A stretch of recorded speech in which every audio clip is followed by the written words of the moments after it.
Welcome. I have to start with a series of apologies, my presentation, because the title is probably a bit misleading. If you were expecting that I'm going to talk about these, so things like meter and centimeter and kilograms, then I have to disappoint you. But also, if you were expecting this, then you're probably sitting in the wrong conference anyway.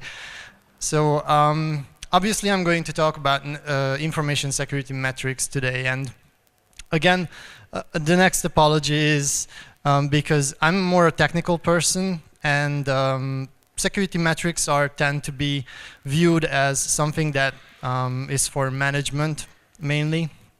But through personal experience, I realized that a lot of different layers of the organization can benefit from measuring what they do to improve their processes, the way they do things. So the last thing I have to apologize for is that by the end of this presentation, you're probably gonna have more questions than answers, and it's because of the nature of this field. It's a very immature part of our profession.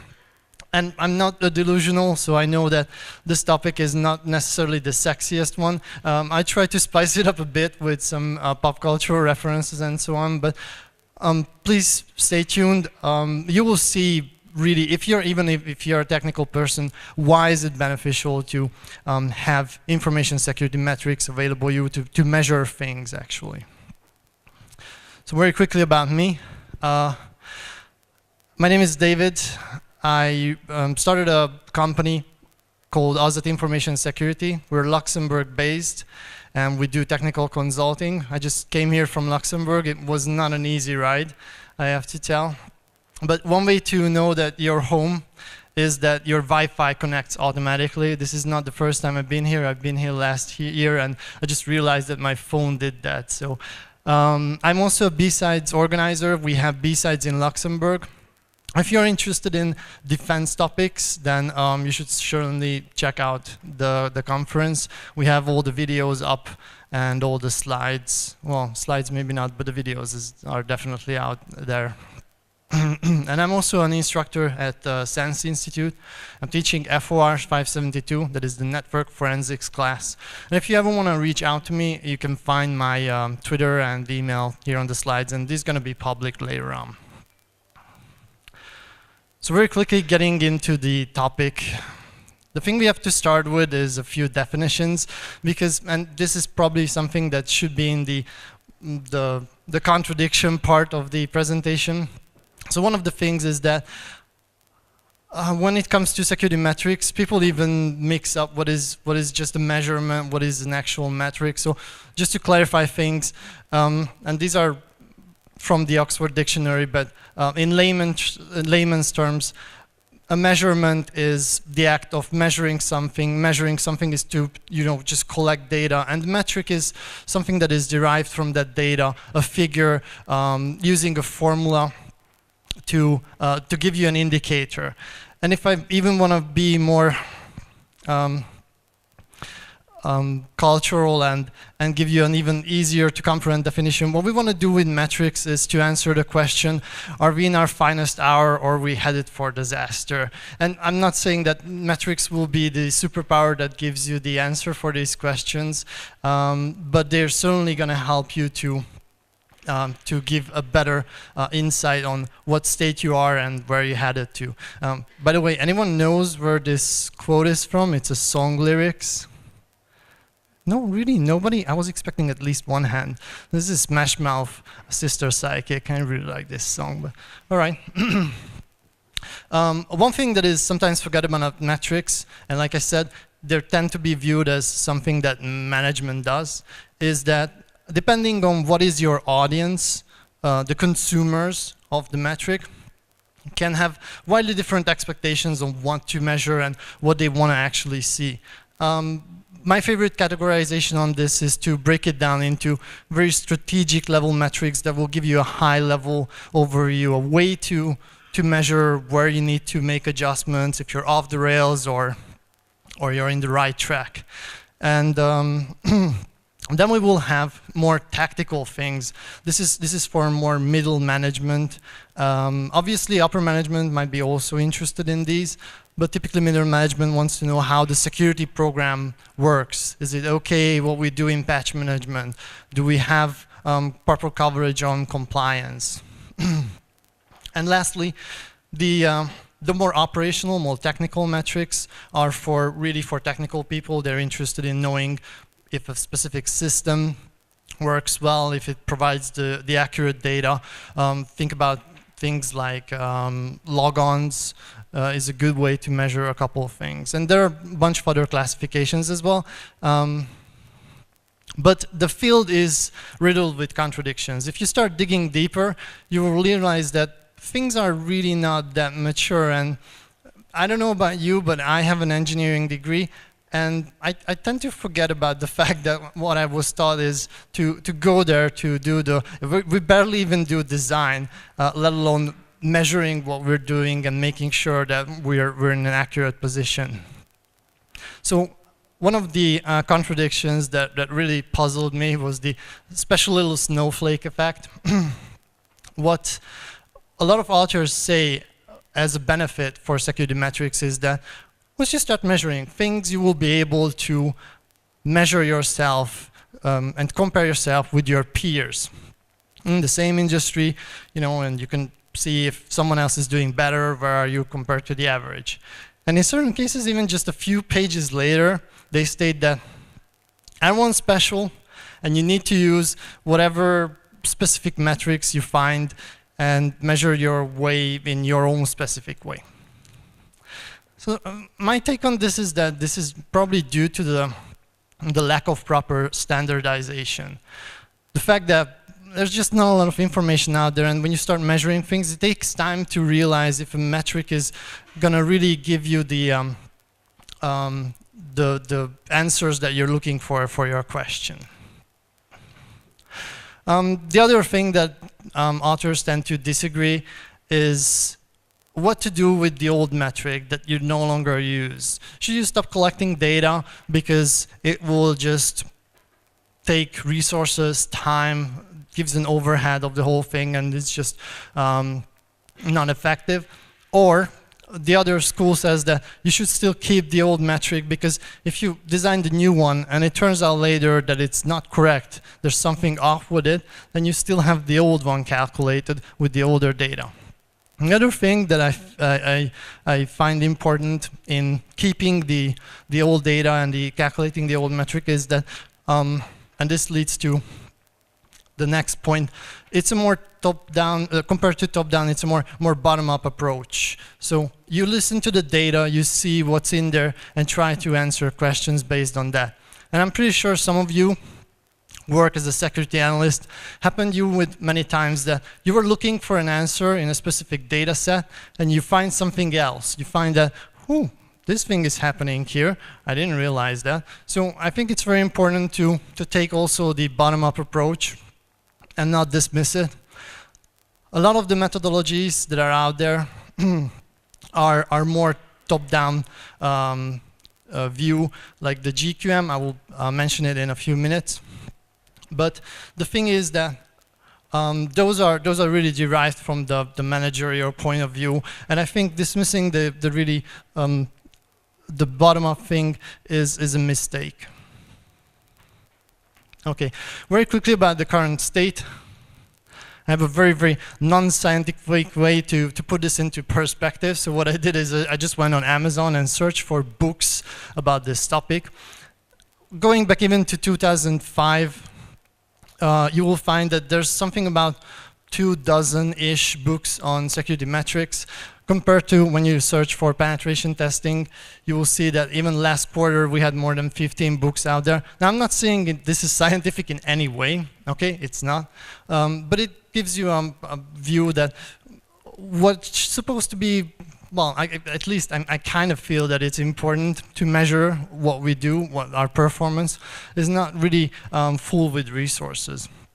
I had the idea to go to the SANS reading room. They have 3,000 papers there categorized in 100 categories, and there's one for metrics and visualization, so I was super happy to see that.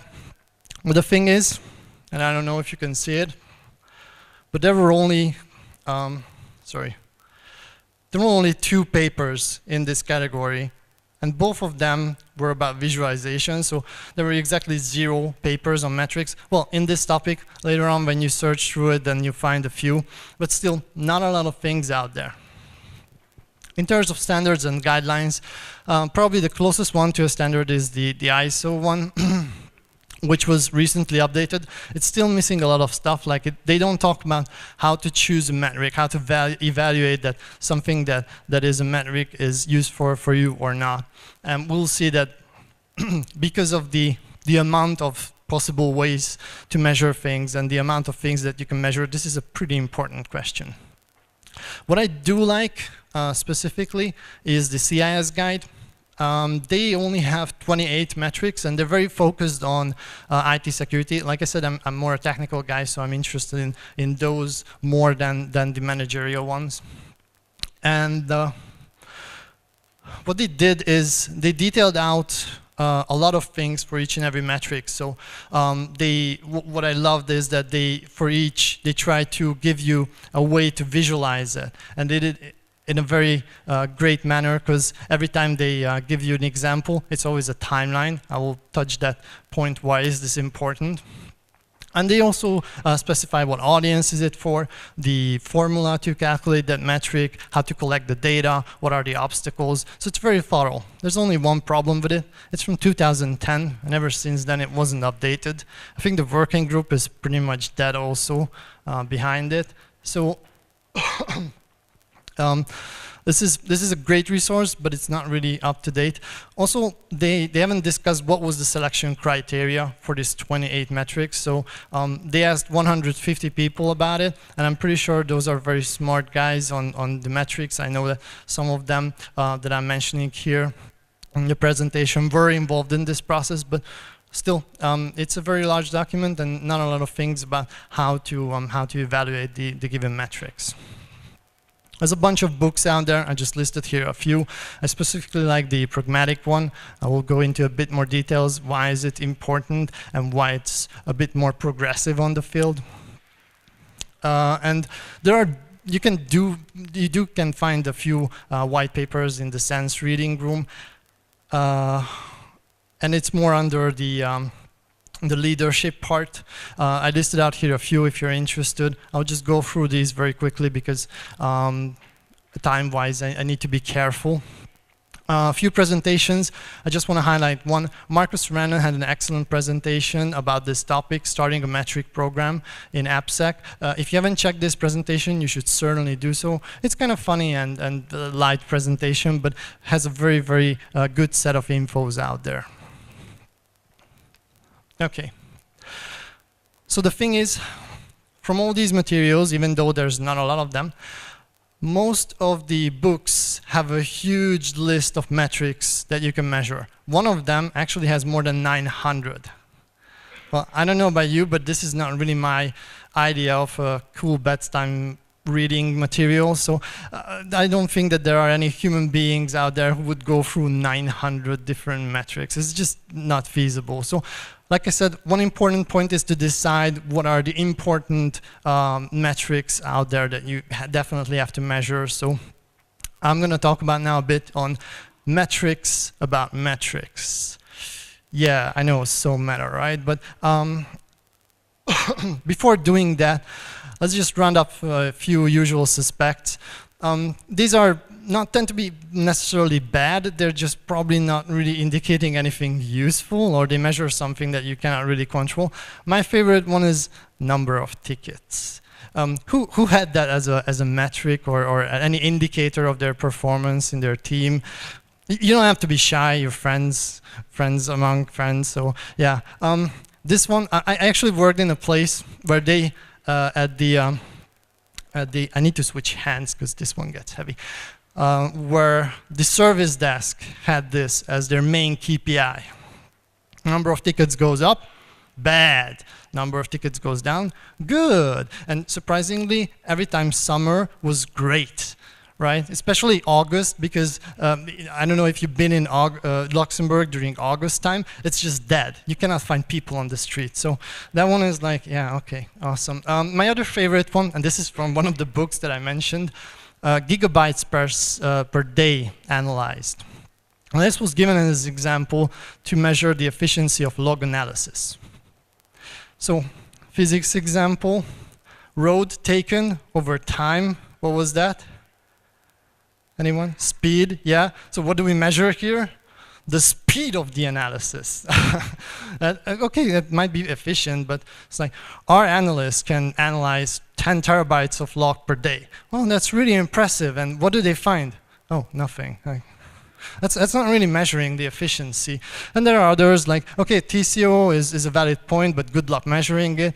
ROI, it's a financial metric. Doesn't really measure the efficiency of the security program. And there are a bunch of others. From 900, you can certainly find a few that does not really measure anything. One of the methods to check which metrics you need is the goal question metric approach. This is from project management, and they applied it on security metrics. It's a very, as you can see it on the diagram as well, it's a very top-down approach. So on top, you would start with a goal, and then this is a one-to-many relation, so you would end up with one or more questions.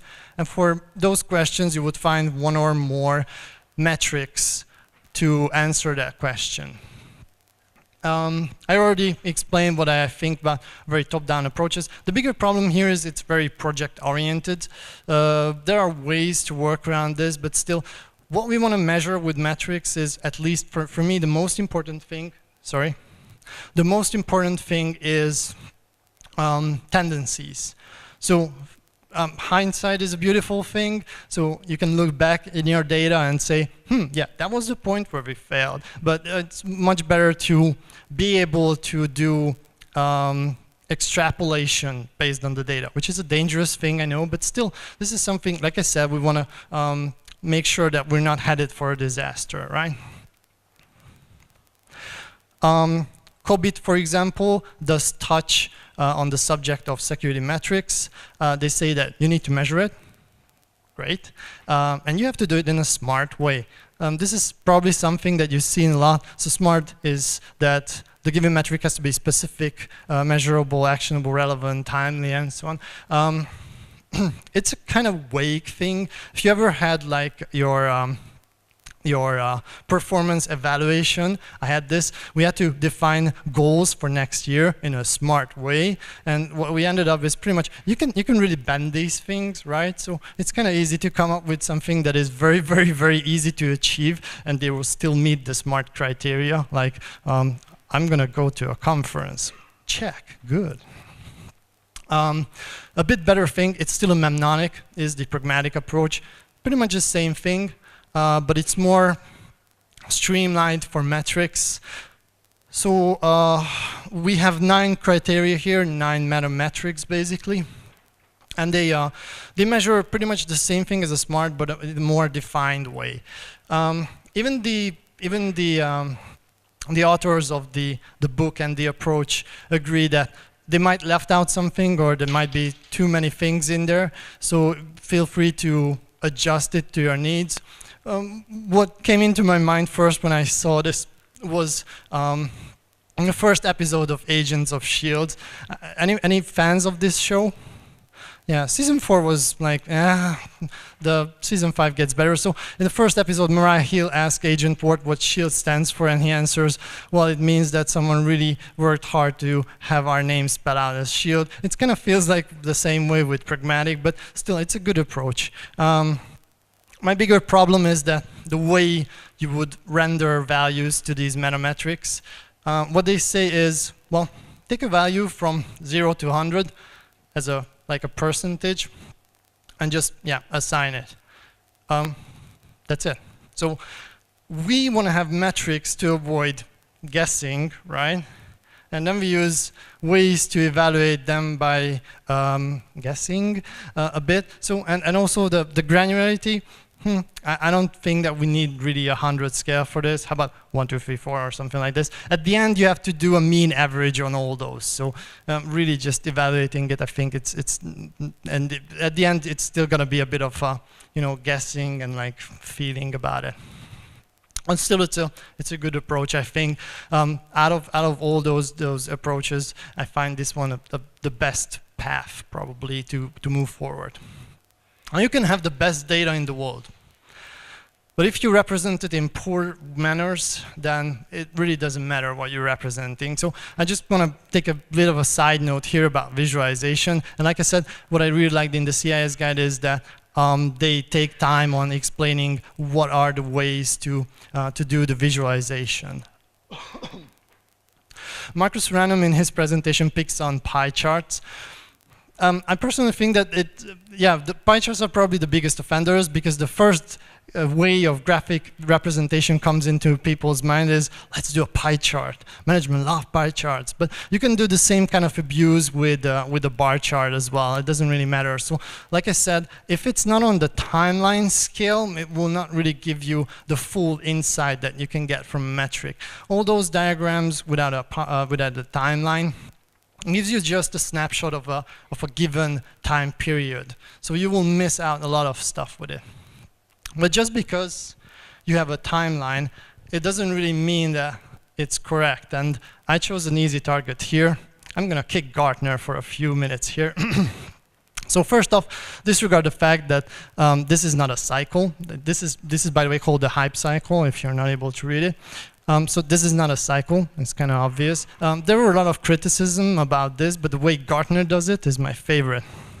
For example, look at this. This here. What the hell does it start? And which one is the axis? The x-axis. Is it the gray thing here, or is it the? But no, they have a thick black line here. So what the hell is that? And time. No measurement unit. So is it what? Like months, years, decades, century? I have no idea. This one is even better.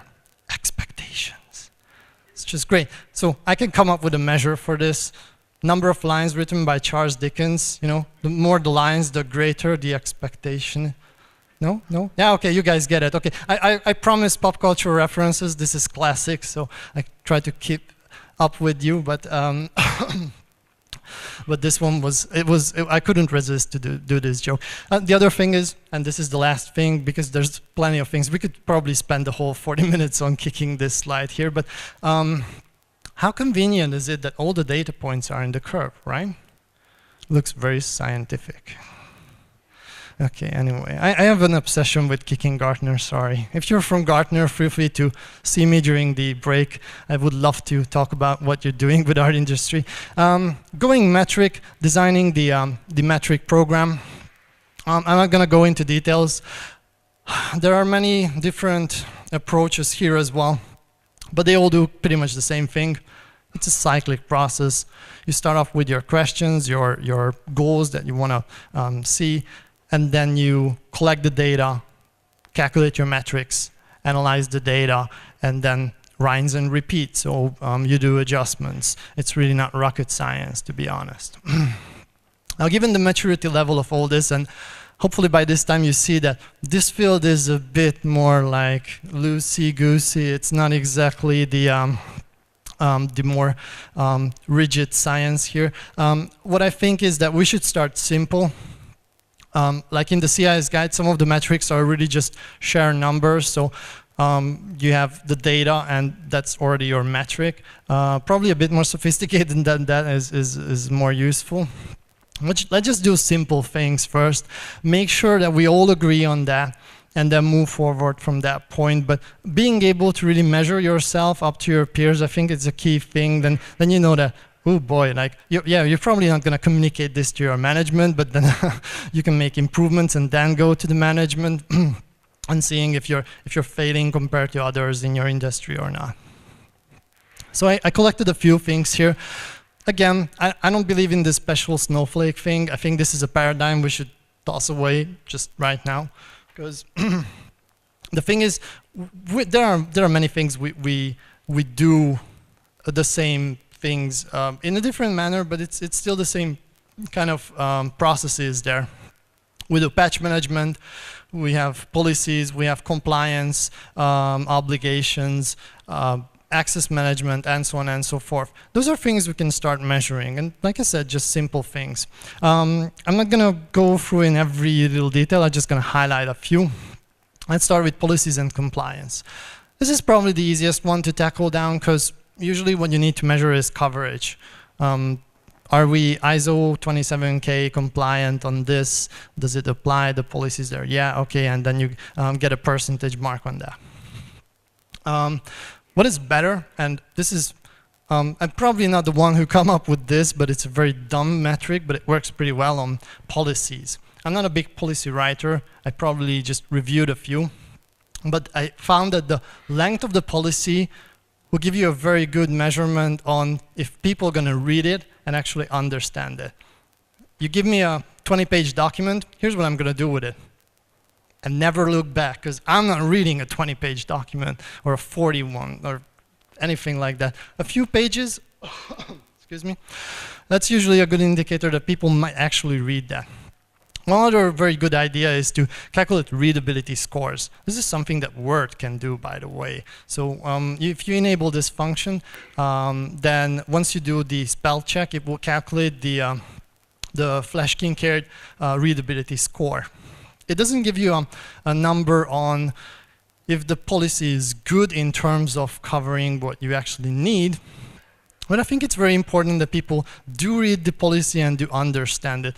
Improving on this metric, I agree, it's not necessarily straightforward, because you're there with a number, you have a 10-page document, and then it's 26. And like, okay, cool, where do I go with this? But one approach to put together good policies is that you take out relevant sections of the policy and give it to people and ask them, does this make sense for you? And if they say, no, it's kind of hard to, and you can calculate the Kincaid metric on just the specific paragraph, try to improve it, see if your score goes up. These are publicly available formulas, very easy to calculate. In incident management, again, number of tickets, but things like how much time does it take on average to close down an incident, probably even better to break it down always. So you can most metrics you can refine, and you can distribute it up to organizational units. That's a very good way to put some pressure on some notoriously bad organizational units. Number of incidents high on maybe on HR or marketing, because those people are trained to click on everything that moves. And that's their job, we cannot blame them. But then you might be able to pinpoint that, look, these departments, we need to do something different there, because what we're doing is not working. Marcus Random gives a very good story about just giving iPads to the HR people, so then they would click on the attachments on the iPad and not on their Windows system.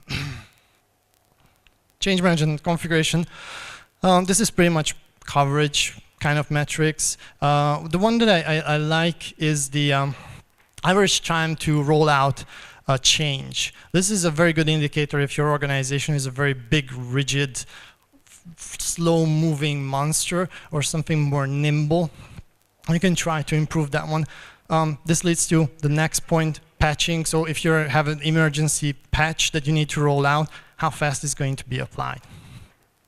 Patching and vulnerability. So I interviewed a few friends and people that I know from the industry, and they pretty much agreed on the fact that to measure patch management, one of the best way to evaluate if you're doing good or not is the patch cycle length.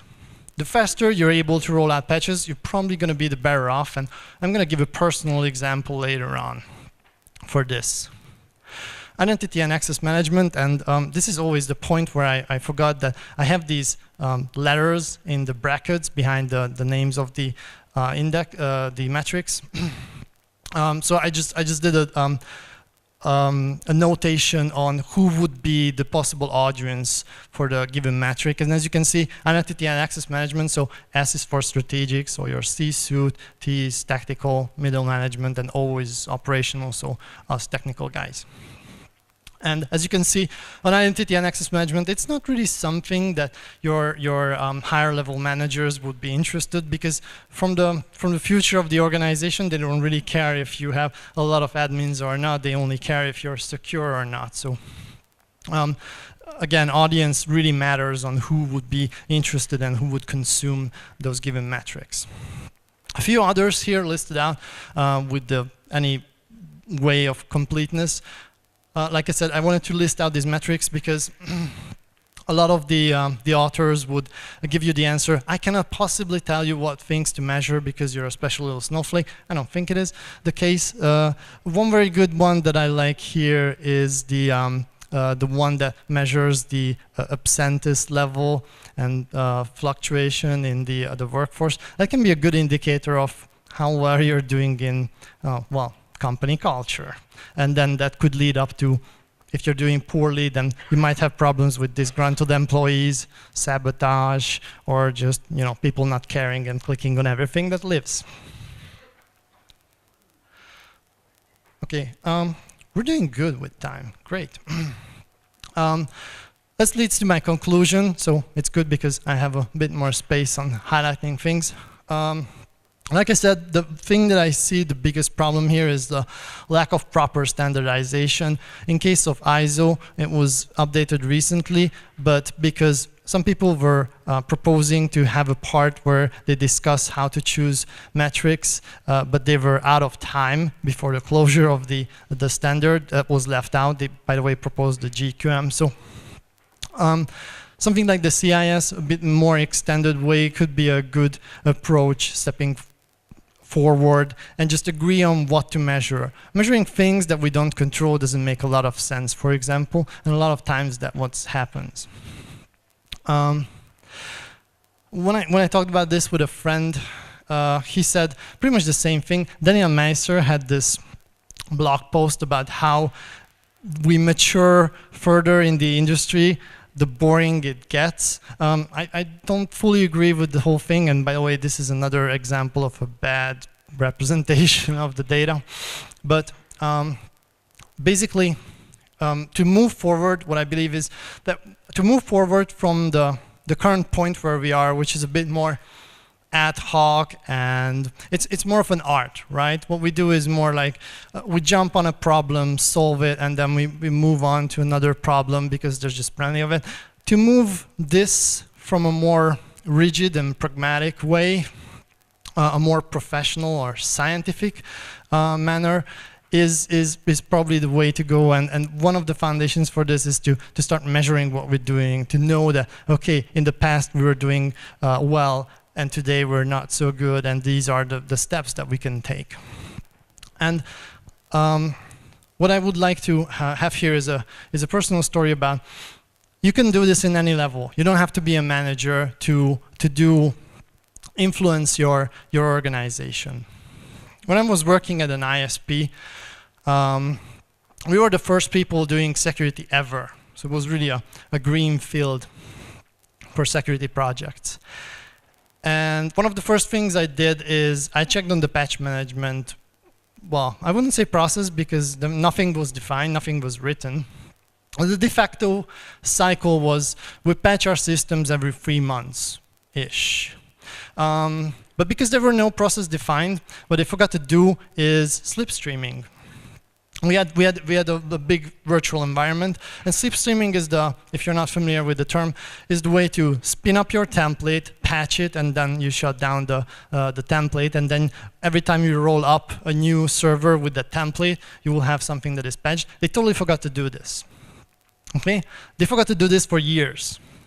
So what we had as a result was, the newer the server was, the more vulnerabilities it had, because they just spun up that very old and busted template. So what I did is, I asked them to provide me some data. We were using SCCM, so with SCCM, I'm not saying it's easy to get reports, but you can definitely get programmatically generated reports.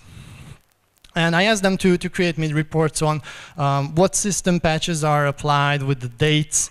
And then I created, and yeah, so here I did use a pie chart because I only had one measurement point. So putting anything on a timeline would make little sense. It's just a tiny dot on there. So I did, or well, it's a few bar lines if you use a bar chart.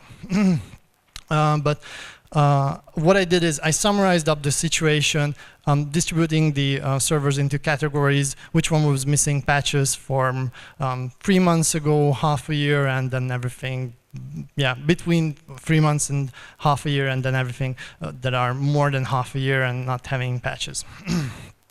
What I also did is I went to the service desk and asked them to provide me some information on the client data that we have. We were having, so in this ISP, there are some cloud-based and virtual private cloud products.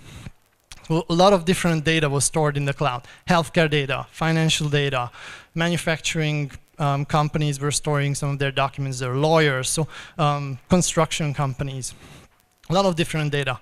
And I use the Phonema report. If you're not familiar with this one, they do a report yearly, calculating the approximate value of a data record. There's a bunch of things going into this. And what they did is they always list out different records, like how much is a healthcare record, and they put a dollar sign next to it. It's a bit like, yeah, an average value, but still. What I did calculate based on this was, and by that time I had no idea, but it was a value at risk kind of thing. And I showed, look, this is the data that we have in our environment. And this is the approximate value of that data. And now look at how we're doing with patching. And then I cross-referenced it with incidents that we had due to the lack of patches. And I put together a small little presentation. My manager was supportive enough to get me into a room with the other managers. Took 15 minutes. At the end of the presentation, the CEO gave me 2 engineers, 2 system engineers to start with, and they were promising me 3 additional one. Well, I didn't get that 3 additional one, but still, we started off with these 2 engineers to define the patching process and improve it. And from 3 months to 3 years-ish cycle, we went to 3 weeks within, I think it was a bit over 6 months. All coming from bottom up, and I did make an impact. So when people complain about, I'm not able to convince management to do this or that, are you using data? Are you actually supporting your argument with hard data, hard evidence? If you're not, try it out. As I showed, most people here in the industry have no clue about what to measure and how to measure things. So if you're wrong, you're just one of like everyone else. It's not a big deal. I actually saw a presentation, an interview with Bruce Schneier. They were asking him about metrics, and he said, I have no clue. So if Bruce Schneier is man enough to admit that he doesn't really know what to measure, then I guess we can be wrong as well. But go out there, start measuring things. Don't be afraid. Take the initiative and collect data. Support your argument with data. This is all I had to say, and I actually ran out of time. So I'm going to be around if you have questions. Otherwise, thank you for being here. Thank you for your attention, and enjoy the rest of the conference.